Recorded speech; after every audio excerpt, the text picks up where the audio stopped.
So we're just checking out this inflatable mattress here. So you can blow this up with a pump, or it has this handy little compartment right here, and you plug it into the wall and it inflates itself.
And once it's reached the firmness that you like, you can just switch this little indicator to that line, and that'll keep it from letting the air out.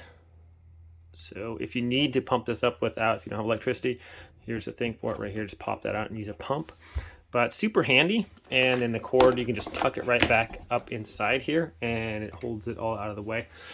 Inflate it to different firmness, if whatever you're comfortable with. But super handy. I like that it's kind of high up. It's comfy, and pretty good idea for, just camping, or if you have a guest stop by or whatever. So thanks for watching, my friends. Have a great day, and I'll see you next time.